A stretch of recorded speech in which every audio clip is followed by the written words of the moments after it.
makes a conversation or a topic not easy to talk about? I mean, I use the term fun, and I think of fun as something that has no real no real weight to the end result. So if I set $15 aside to watch a movie at a movie theater, it doesn't matter what the movie is or how good it is, or it doesn't matter that I've lost $15 because I'm saying, well, it's, whatever happens, I'm having fun. Like, this is a fun activity. Or if I hang out with a friend, that's not a good example, but things that have no real consequence to them is fun. So you say, oh, the weather's nice. I say, oh, it's a little chilly. Well, I have a question. I don't want to cut you off. No, that's it. What's the difference between talking about this mirror I just got and race? One bears consequence. Because why? Because you express your opinion in both. Right, but I mean, I guess everything bears consequence in the sense that, say I insult your mirror, and you think something about me in our relationship changes, or I, whatever it is, right? So, okay, there is some consequence. But the fact is that, every single person is in a constant state of action all the time. You and I sitting here talking like that, that's still a political decision, technically, on some level. We could be fighting in a war or volunteer, whatever, right? It's like, so every decision you make is monumentally impactful. Not in like a butterfly effect way, but in the fact that you are an active person who has agency in this world. So when it's talking about something that is literally life and death, or affects the way a person lives, right? That's monumental consequence. So there is no, I think, I know I've thought this way before, and I'm probably still stuck in this mindset. And I know a lot of people are stuck in this mindset as well, especially people who are in college think of it as like a pause on life, that you can, here you're like out of the real world for a second, and you have time to think about all these things and, make decisions. It's like, that's true to some extent, but also you're constantly acting at all time, right? Every decision you make. So monumental consequence on one hand, and the mirror, it's like, well, there is consequence, but it's not as important, maybe, as other things, right? I still don't see the difference between talking about mirror and race. Race bears. I mean, I get there's a consequence for one, but shouldn't the mirror have a consequence as well? Because I'm thinking about the mirror, I'm thinking, if you say you don't like mirrors, I think, well, you don't like looking at yourself then. I mean, you don't like yourself. That's true. I mean, there is nothing that... Like, what is there to hate about a mirror? But I can also say that about race. What is there to hate about race or different races? Or, I don't know, different shades of red or different types of cherries. Yeah, I mean, did you do a lecture on Friday? I haven't been to lectures since last year. I know I'm missing out.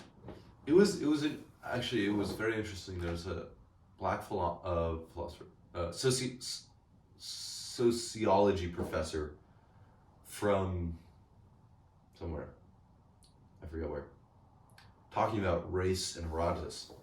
I'm sure they lined it up with the program. It was a black lecturer? Yeah. Who's a sociology professor, and was exploring the idea of race versus ethnicity and like modern notions of race, and comparing that to how Herodotus wrote about different people, including black people, because he mentions like Ethiopians, Egyptians, who he describes as having dark skin and curly hair. And it's like, why doesn't he see these people in the same light that modern white either scholars or just everyday people sees those same people, right? Like what happened? So I don't know, it was very interesting. It's interesting. It kind of reminded me, so I went to the Admitted Students Day last year in April, and there was I didn't see you. You didn't see me? No. I also didn't go. Well, you were there. What do you mean? You didn't go? It was you were attending classes, right? I was like you were Crosby. Yeah, it was You weren't in the class that I was in. No, I guess not. I forgot. I didn't know you were supposed to sign up for classes. So I don't think I sat in on like one class. I didn't realize you were supposed to sit in on classes. That was a all campus seminar. I don't know. Did you go to that? Did you go to any of those last years? I went to the one on poetry. I don't know that one. The one I went to was on. There was a W.D. Du Bois. Bring him in lab. Du Bois. I think it's Du Bois. I think he said Du Bois. Speech that he gave at St. John's College in the 50s about I'm blanking on the details. It was either a pre-integrated or recently integrated campus. And I don't know, so he I don't know, I forget a lot of the details, but I remember the one part that really tripped me up is that he was explaining how even the fundamental like you just read from that passage, even the foundations of this nation is very racist. He still defended notions like Enlightenment notions, which are the same values that founded this country. There's like equality and I'm forgetting the actual things that he cites. So I guess another question I have for you is like, how can you continue in some place that has a history like this? Like in the country or the school? I was thinking of country, but the school is interesting as well. Just like, if the fabric, like Michelle Obama had like that speech she gave a few years ago. Which was like, on race. It was just, I remember it was really controversial, it was like, one that's Melania Trump copied? No, not that one. No, Melania Trump would never copy this one. It was something about how her ancestors or the Black American slaves built the house that she now lives in. It's like, that's kind of a mind-blowing statement, right? It's like, there you go. So you have these two. I see what you're saying. Yeah, right. So what do you do, right? It's like and again, so just wait. Ask the question again. How do you continue in a nation that has, or in a society that has this really just beyond description horribleness as a foundation? Well, it's a good question. I would say the first thing that came to mind, well, two things just came to mind. The first thing that came to mind is, well, how do I not continue? And the second thing that comes to mind is, I don't know what else there is to do besides go forward. I mean, I could sit here and be like, well, what happened was wrong, yes. And I could make that my life's story, but it's not. I don't know what else to say. Well, this kind of ties back into your question of like, is freedom worth it, right? You asked, right? Like, I mean, what is there to do besides go forward from that? I mean, you can either go forward or backwards, really. I mean, you can either hate the oppressor or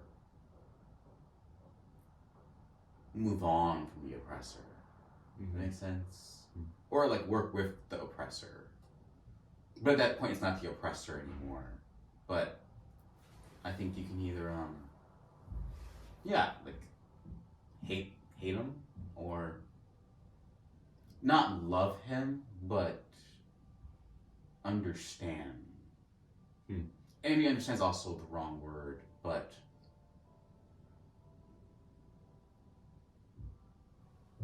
try to understand. Yeah. I mean, I will never understand the oppressor. Right? Isn't that interesting? It's like the reverse is true as well. But I think by understanding, what I really mean is learning. Mm. If that makes sense. Mm.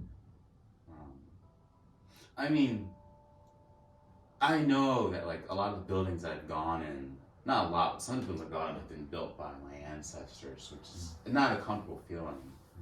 And I know that race still impacts the world to this very day. Like, look at all these minimum wage jobs that are full of minority workers.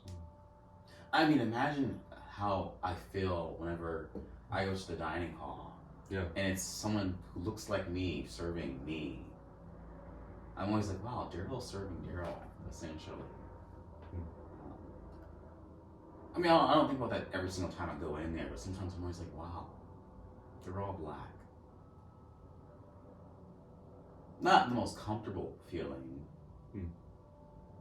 but, I mean, I guess back to the oppressor, you can either love him or hate him. Why? Or either understand him or hate him. And I think I've chosen to understand. Not like I understand what he did and I would do it as well, but I'm saying I understand because I think I've learned. If that makes sense. I feel like I'm choosing the wrong words. Does that make sense what I just said? I think so, but that seems like it would. Like you learn the history, and it's like you learn the history of it, and then you decide to, like whatever you do after you learn is like you change it, you know, like you prove it wrong in a way. Prove it wrong. What do you